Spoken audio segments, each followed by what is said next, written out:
Здравствуйте, друзья!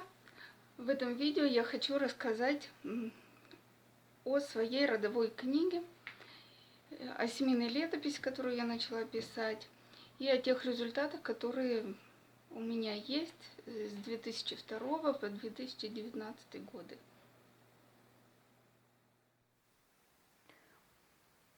Вот так выглядит родовая книга. Ну, в общем-то, это просто твердый переплет, хорошие листы, чистые листы, которые ты заполняешь ты сам. Я пока заполнила только от своего имени и бабушек, дедушек.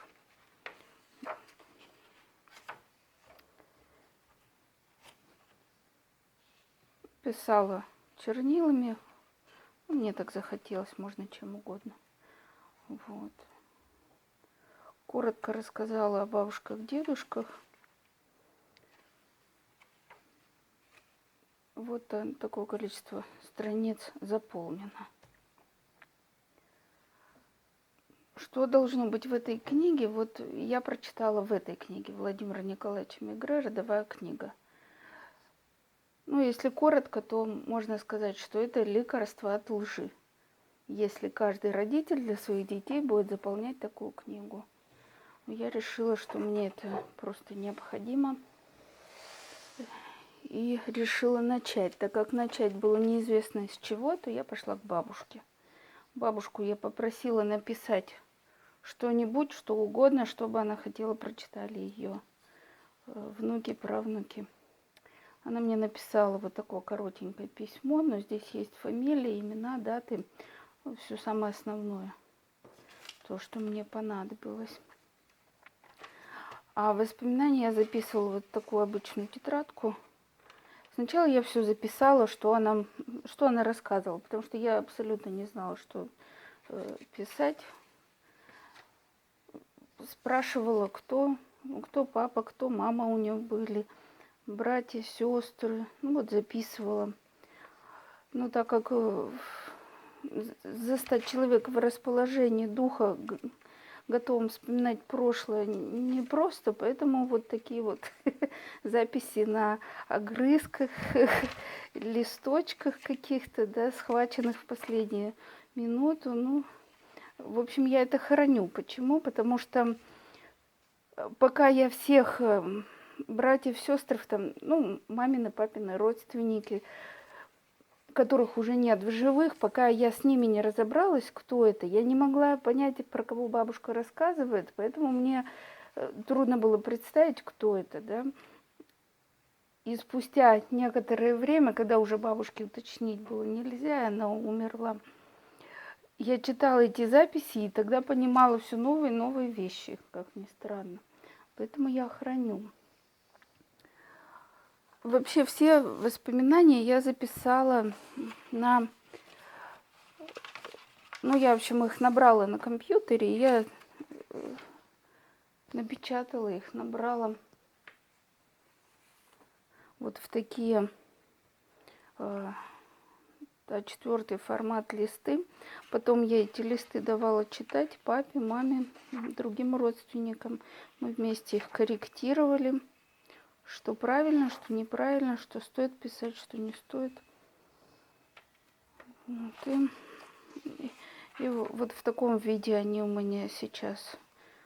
И по папиной, и по маминой линии воспоминания вот в такой вот таком виде, да.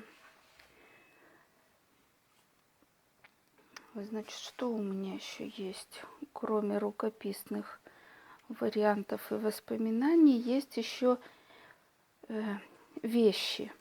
Вещи, значит, ну какие, которые сохранили бабушки, дедушки. Ну вот, например, есть грамота. Это бабушкиного отца, что он воспитал очень быструю лошадь. Ее возили на выставку на ВДНХ в Москву. Она там первое место на скачках заняла. И вот такое осталось свидетельство от 40-го года. Вот, это бабушка мне передала. Значит, есть еще пряжка от ремня дедушкиного веретена. Ну и и другие вещи, о них я отдельно расскажу. Еще у меня есть папка с архивными, с ответами из архивов. У меня мама, после того, как я вот собрала эти воспоминания, я решила, продолжить то, что мама начала. А мама пыталась реабилитировать своего отца и моего дедушку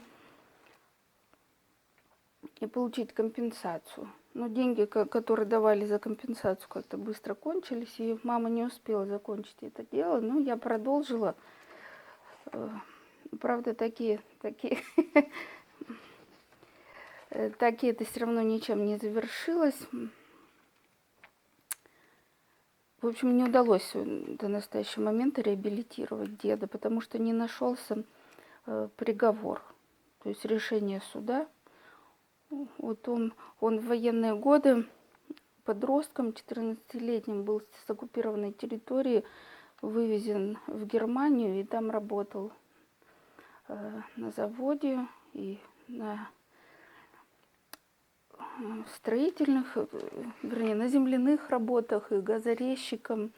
В общем, много где он там работал, но даже есть один ответ из Германии, что там сохранились сведения, что он у них был, да, на работе. Вот много всяких свидетельств есть, но самого главного именно приговора нету. За то, что он вернулся домой, он был в качестве врага народа отправлен на лесоповал в Кировскую область. Вот, и в этом лесопункте проработал до пенсии. Правда, когда Сталин умер, их отпустили, то есть можно было уже уехать домой. Так как рабочее место, они, в общем-то, продолжили там работать по найму и до пенсии. Там работали как вольно-наемные. И вот эти вот все всякого рода справки, да, я храню в такой папочке. Вот это я все еще листаю. Все еще листаю вот эти дедушкины ответы. А еще у нас такая история есть интересная. У дедушки был старший брат, он погиб на войне тоже, выучился на командира. Мы знали, что он похоронен в городе Шахты Ростовской области.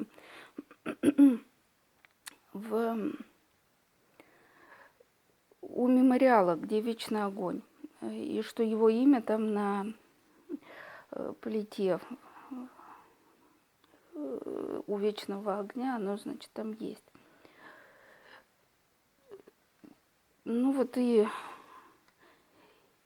И потом со мной связался молодой человек, вот Дмитрий Воронов, да, я даже нашла у него такую большая переписка есть и с администрацией там, и они нашли, что захоронение оказалось на самом деле не у самого вечного огня, где там парк и все, а оно под стеной стадиона, городской стадион «Шахтер».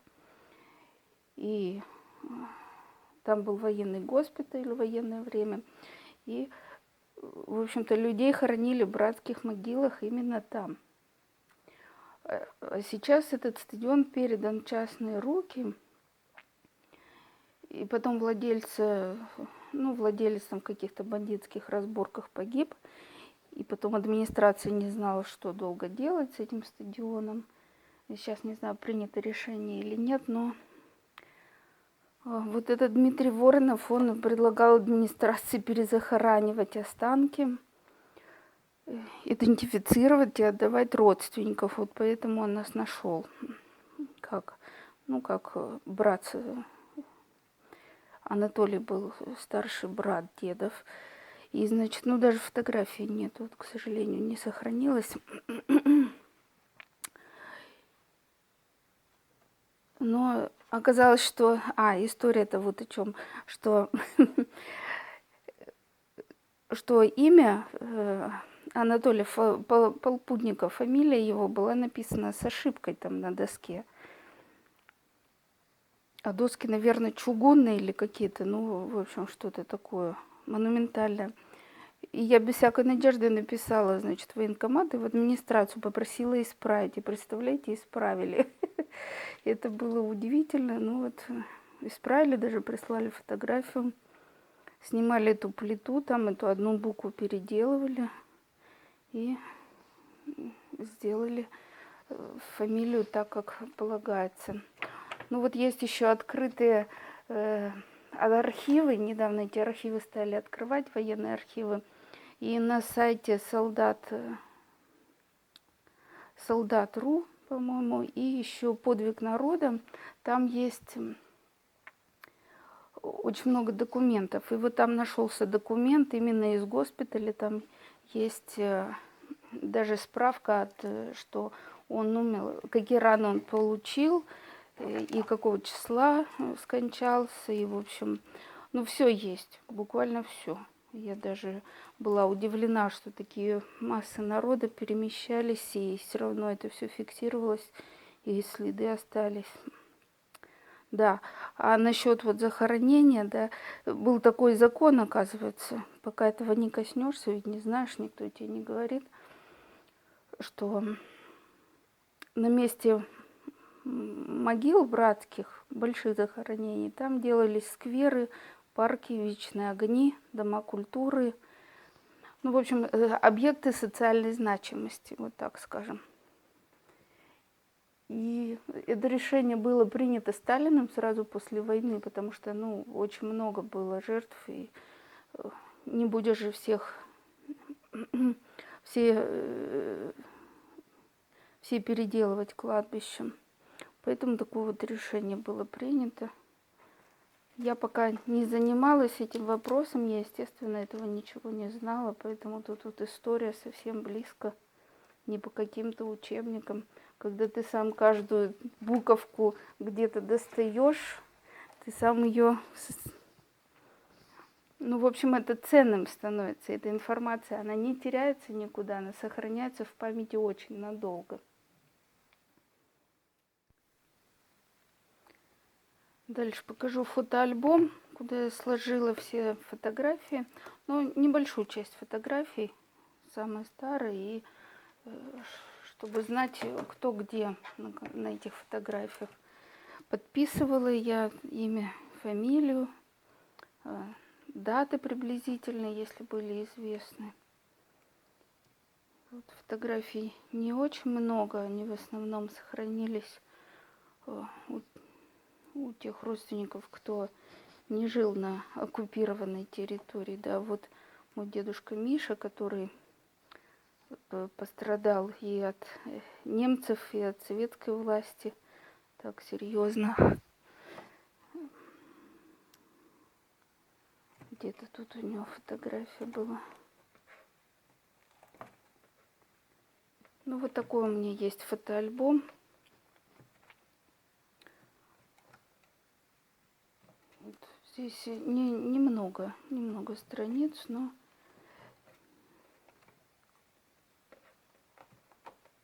А, вот эта фотография, где он еще молодой совсем. Вот это моя бабушка с мамой на руках. Ну и дальше еще есть немного фотографий, но альбом не весь заполнен. Это у меня магнитные листы, сюда можно фотографию вставить и потом еще раз забрать. В общем, поредактировать еще можно, не обязательно сразу приклеивать. Вот такие фотографии.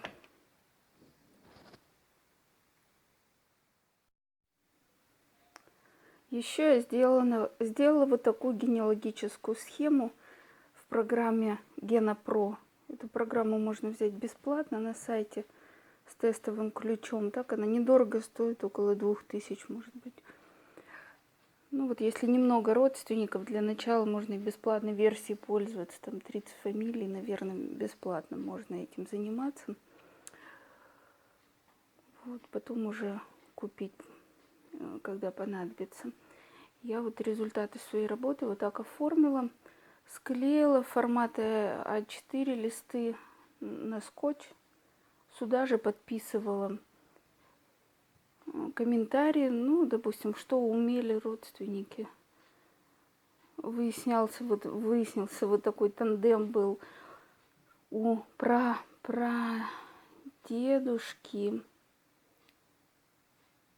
Ну, в общем, один умел выделывать шкуры, а другой шил полушубки. И они ходили на заработки по разным деревням, шили полушубки. Ну, точнее, один только со швейной машинкой ходил прадедушка. Вот, еще, значит, у меня есть вот по папиной линии я заказывала в архиве, это обошлось мне недорого, 1000 с лишним. Это давно было, уже, наверное, в 2003 или 2004 году. Архивную справку я заказывала, и так как родственники все жили на одном месте, в одной деревне, у меня получилось собрать я 9 колено. То есть 8 прадедов в глубину, глубину веков. Вот это самое большое такое достижение. Все остальные, конечно, поменьше сведений, фотографий очень мало. Ну, вот так. И такую схему я еще дала своим родственникам тоже. Некоторые из них фрагменты я посылала родственникам, чтобы они дописывали. И, ну, они от руки дописывали, потом возвращали мне, и потом я редактированную схему возвращала им обратно, уже чистенькую. Делиться с роднёй необходимо. Клетка делилась. Мы родились с того, что клетки начали делиться, поэтому делиться это полезно. К тому же люди делятся информацией, и это тоже, ну, стоит благодарности. Потому что есть моменты, которые обсуждать с посторонними не хочется. Например, ну, таких моментов в семье может быть много. Например, внебрачные дети, какие-нибудь браки, не, ну как вот это сейчас называется, гражданский брак, раньше это было непопулярно, плюс еврейское происхождение, плюс сроки лишения свободы, ну, много всяких моментов, которые до сих пор они болезненные, никто не хочет их трогать, и поэтому предпочитают молчать. Но в нашем случае здесь помогут только факты, только архивные документы. Я вот, например, ходила в ЗАГС и хотела узнать 100 лет в глубину. 100 лет это хранится в ЗАГСе, после 100 лет эта информация рассекречивается и доступна уже всем. А до 100 лет, чтобы ей воспользоваться, надо подтвердить родство. Ну и вот я ходила и нашла, значит, что у меня прадед, его первая жена, моя прабабушка, умерла через месяц после родов 3-го ребенка, да, и через неделю дед уже был женат 2-й раз. То есть он остался на руках с 3 маленькими девочками, одна из которых была моя бабушка. Но он был вынужден жениться. Ну, понятное дело, что ребенку этого не объяснить. И ребенок так и остался на всю жизнь обиженный, но вырос практически сиротой, то есть без мамы. Мачеха была злая, била, дети воровали еду. Ну, в общем, в итоге они ушли в колхоз. Когда подросли в 14 лет, вот моя бабушка и ее сестра младшая. Но это был семейный конфликт, потому что дед был единоличник, он держал хозяйство большое, вернее, не дед, а прадед. Они сами сеяли хлеб, пахали, у них были лошади, куры, свиньи. В общем, очень много земли. Дед очень много умел всего делать сам. Рыбачил, охотился, то есть полное самообеспечение. И дочки ушли в колхоз. То есть А деду, чтобы уйти в колхоз, ему надо было сдать все имущество в колхоз. Естественно, это... Ну, любой бы не захотел это делать, да. И вот произошел конфликт поколений. Прадед с бабушкой так они совсем мало общались потом. Ну и в общем, бабушка не стремилась рассказывать, она мало что знала. Большинство сведений я выяснила именно из архивов. Чтобы понять, вот можно сказать, вот эти архивные данные, они дают возможность понять семью, почему были такие отношения в семье, потому что часто это на имущество было завязано, такие отношения. И их объяснять лишний раз не хочется. Поэтому ты берешь факты, получаешь факты из архива, и потом их сам оцениваешь.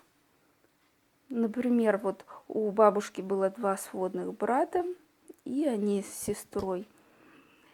И за дом, который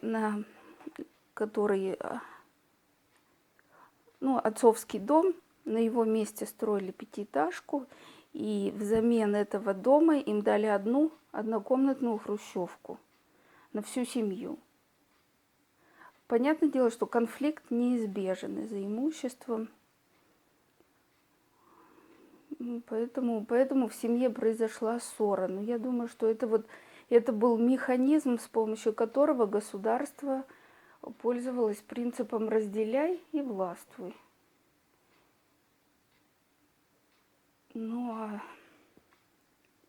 В общем, о таких конфликтах люди говорить не любят. И придется делать выводы самим.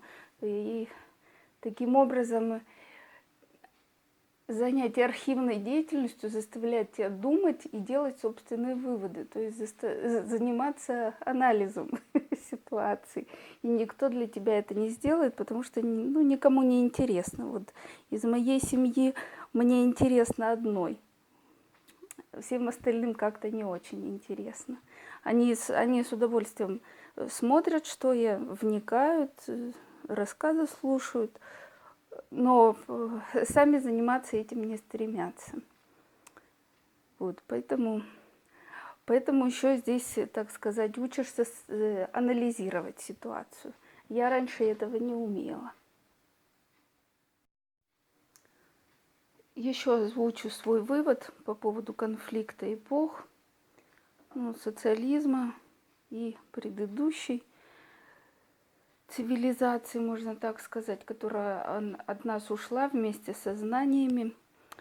Вот мой прадед по отцовской линии Иван Павлович Юркин. Я про него немножко расскажу, потому что понятнее мне стало именно с его ситуацией, как вот произошло, как так получилось, что мы остались без знаний по самообеспечению, как вот можно жить на своей земле, себя обеспечивать и не зависеть от государства. Сейчас мы живем в квартирах, отключи свет, и мы все глубоко зависимы. Дед очень много всего умел по бабушкиным рассказам. Он мог подсочить деревья, собрать эту смолу, лодку смолить, то есть построить сам лодку, заготовить древесину, просмолить дно, сделать сети, пойти наловить рыбы много, заготовить ее. И это только рыбы касалось. Плюс он был охотник, умел чучело делать, птиц крупных, зверей. У него был магазин, лавка своя. Заготавливали очень много всего, и ягоды, и грибы, и травы. Кроме того, что еще выращивали, еще была скотина, огород. Плюс у него еще была, он брал на докорм пожилую женщину, она ему в наследство оставляла дом. То есть это все человек умел вести хозяйство, то есть и полностью обеспечивать свою большую семью. И у него очень было много навыков. Все вещи, какие были, полный сарай у нас когда-то был, они были сделаны руками вот деда, прадеда. Всякие санки, лыжи, там ступы для масла, прялки, ну, бесконечное количество предметов, которые нужны для быта. И вот это все, оно, ну, не передалось, эти знания, да. Я даже боюсь предположить, что знали женщины, чтобы, ведь чтобы большая семья жила в мире,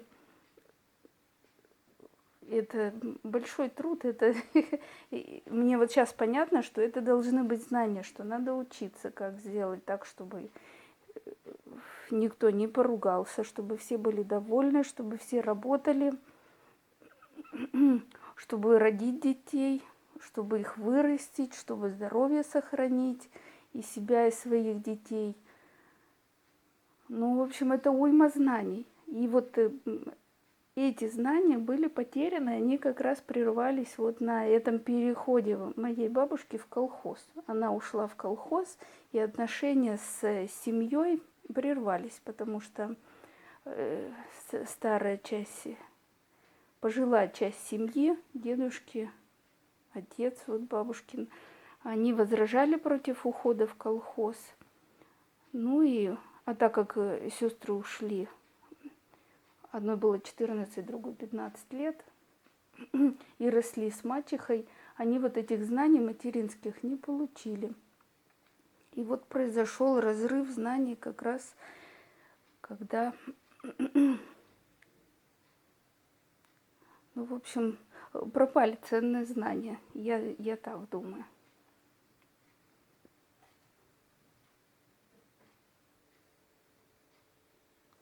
Еще я обнаружила про свою бабушку по маминой линии уже, про бабушку, вот бабушка Просковья. Про нее я обнаружила, что она, видимо, обладала даром целительства, который она никому не передала. Вот это меня очень огорчило и до сих пор огорчает, потому что, в общем-то, никому до этого дела нету. И, в общем, жалко, что такие знания пропали. То есть она умела мерять от страха детей, но мерила только своих, потому что тогда это было... Ну, в общем, на эти знания были гонения. Плюс ее приглашали плакальщицей на похороны. Но это, скорее всего, было лечебное пение такое, я вот так считаю, что... Ну, вернее, вот то, что я сейчас слышу, что говорят староверы, да, что они рассказывают про оздоровление и про то, какими знаниями там обладали люди до революции.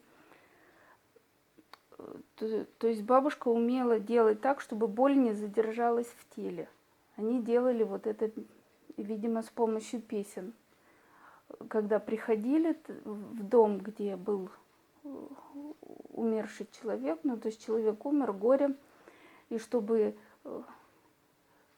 в теле, в сердце, там нигде боль не, как это сказать, не застоялась, то есть не застряла боль, надо было ее каким-то образом прожить, можно было ее пропеть или прокричать. Если кто-то рядом поет, то становится намного легче плакать и выражать свое горе, чем, скажем, молча его пережить. Молча это можно оставить боль в теле, и она потом превратится в болезнь. Ну, в общем, я считаю, что такие песни, это был как способ именно не допустить болезнь. Это были знания. Я вот сейчас слушаю видео Арины Никитиной. Она делится знаниями, которые сберегли ее предки-староверы. Так вот, там очень много интересного. Ну вот еще, кроме этого, бабушка у меня умела делать куколок. Ну вот такая куколка. Просто она служила вместо пупсика раньше. Мне даже, я помню, что мне мама таких делала в детстве. Вот такая простенькая, из лоскутков, из тряпочек сделанная куколка своими руками. То есть, во-первых, это экономически было обосновано. Ребенку, может быть, эта кукла нужна на полчаса. Ее быстренько раскрутили. И не надо никаких Барби. Вот еще такая кукла. Это узелок для хранения, ну, кубышка. Узелок для хранения, в этом случае, травы. лекарственной травы. Можно было складывать там семена, можно было делать какую-нибудь заначку. Вот слово кубышка. И в быту много было вот таких вещей, которые говорят, ну, в общем, о том, что знание об оздоровлении, родовспоможении и воспитании детей, и поддержании мира в семье, это все были знания. Но эти знания, они не были переданы. И они, можно сказать, вот потерялись. Это вот обнаружение вот этой вещи меня очень огорчило, конечно, да.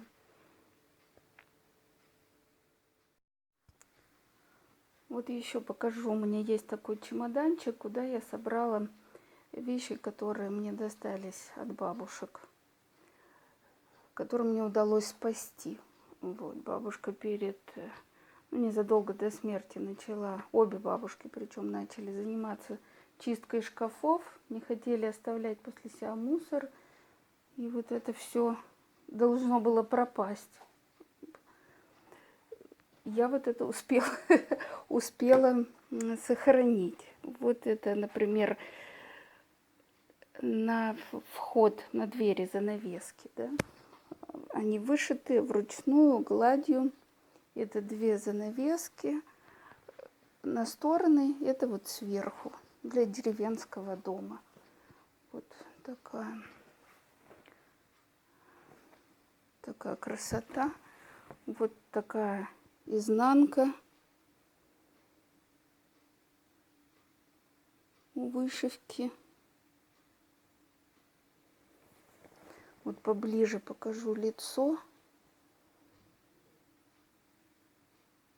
Насколько это трудоемко, аккуратно. Когда бабушка вышивала эти скатерти, занавески, подзоры и прочее при 6-дневной рабочей неделе. И при 2 детях, и при своем доме, хозяйстве и работе в колхозе. Это уму непостижимо. Вот еще бабушка, значит, сберегла скатерть, которую делала ее мама, моя прабабушка. Эта скатерть, она из льна. Лен выращивался свой, был выделан. Это все бабушка делала и ткала на стане вот такую вот скатерть. Видно, что она белая, но там есть рисунок. И вот она узенькая, она была сшита. Вот такая вот ценная вещь имеется в моем чемоданчике. Есть подзоры, ну, в общем, на подушке такие для наволочек вот такая штучка, но она с наволочкой уже была спорота. Ну, очень много всего, на этом я не буду останавливаться. Ну, вот это веретено, это ниточка, которую бабушка пряла своими руками, прабабушка.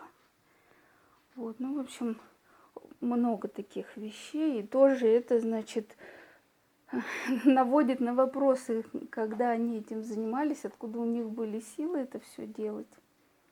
Тоже любопытно. Вот еще покажу современную вещь, которую я сшила сама. Это рубашка под сарафан льняная. На себя я шила. И я взяла бабушкины подзоры. И их сделала. Подзоры сделаны крючком. Вот такие вот вставки. И я их сделала себе на рубаху. Очень приятная вещь. Еще, кроме этого, я шила сарафан. 2 сарафана у меня есть. Один сшитый просто, другой вышитый. И вот одна вот такая вот вышитая кофточка есть. Это мне мама вышивала. Вот, ну про сарафан покажу видео. Это, можно сказать, одежда, в которой ходили наши прабабушки. Очень гуманная. Для женщины просто, ну, удобнейшая вещь. Нигде не стягивает. ежемесячные 2-3 колебания веса дает пережить очень комфортно. Никаких тебе стягиваний там, ни капроновых колготок, ни бюстиков, ни каких-то дополнительных там, ни джинсы, никакого застоя крови, ничего. Абсолютно гуманная вещь. В нем очень комфортно и удобно в этом сарафане. Вот еще у меня один вот такой вот беленький есть сарафанчик вышитый. Вышивала мне его мама. Ну, в общем, померив, вот именно на себя примерив такую одежду, понимаю, что это было, ну, совершенно другая культура, другое отношение к женщине. Этот сарафан сделан по этнографическим выкройкам. Ну, то есть он полная копия с исторического сарафана, но только ткань вот такая простая, 40 рублей метр. Ну, вывод обалденный. Я теперь о сарафанах могу говорить часами, поэтому меня надо останавливать. Вот такие украсы делались. Ну, в общем, это можно отдельной темой снимать, это надо остановиться. И вот еще озвучу свой один вывод, пока я занималась костюмом народным. Какой у меня ответ возник? Ну, все видели в этнографических музеях, в основном женская одежда сохранилась, мужской мало очень, но она вся вышитая. И вообще все предметы быта вот в прошлом, они очень сильно украшены. Это вот рукоделие, не только женское, да, но и мужское. У меня всегда возникал вопрос, ну почему, зачем столько усилий, да, для какой-то одной одежды? И ведь это не графья, князья, да, у которых слуги, чтобы делать это все, это крестьянская одежда. Зачем столько усилий на изготовление повседневной даже одежды и в масштабах огромной страны? Ведь это же большие усилия, это титанический труд. Зачем? И вот недавно у меня нашелся ответ. Попалось определение мандалы. Что такое мандала? Ну, это слово пришло к нам из Индии. Это я вам зачитываю определение из энциклопедии. Буквально обозначает диск. Мандала является одним из основных буддийских символов, изображающих модель мироздания. Исторически они использовались для медитации. Основное назначение мандалы – остановить лихорадочный бег мыслей. Что она делает благодаря сложности и замысловатости узора? Человек, медитирующий на мандалу в течение определенного времени, как бы погружается в нее и входит в измененное состояние сознания, открывающее возможность общения с тонким миром. Ну вот вывод такой, что люди просто с помощью этой одежды, они видели тонкий мир. Ну, у меня пришло в голову, что они видели душу человека, что так было легче видеть, ну вот тонкие структуры, невидимые, ну вот хотя бы там душу, я не знаю, может есть что-то еще, но вот именно что твой мозг, вернее твой ум, он бесконечно метается, и у него там в голове какие-то постоянные диалоги, он ищет изъяны. И вот чтобы это остановить, видите, такой простой прием. Ну, не простой, конечно, но это же был выход. Видимо, глядя вот на эту одежду, ты смотришь на женщину в такой одежде или на мужчину, да, и у него тут перед лицом вот такая вышивка, твой взгляд, ну, невольно начинает разглядывать элементы, и ум успокаивается, и ты видишь тонкие структуры, тонкий мир. А что тут рядом с лицом? Вот его и видишь, этот тонкий мир. мир человека. И вот так можно было увидеть. Я думаю, что в таком состоянии, наверное, да, можно было жить в мире и не цепляться к близким за какие-то мелкие изъяны, их корить, терзать и прочее. Но у наших предков был вот инструмент. Вот такое вот у меня открытие в связи с одеждой. Я не знаю, может это... Ну, это, конечно, мое субъективное мнение. Ну вот с вами делюсь.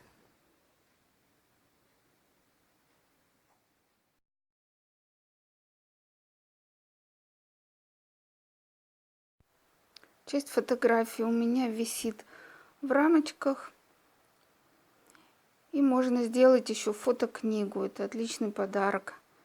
Я делала такой подарок племяннику и папе на юбилей.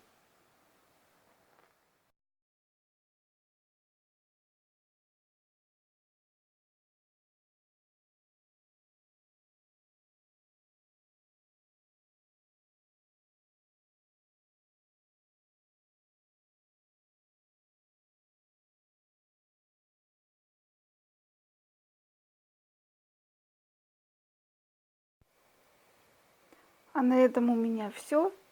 Благодарю вас за просмотр и желаю успехов в создании своих родовых книг и летописей.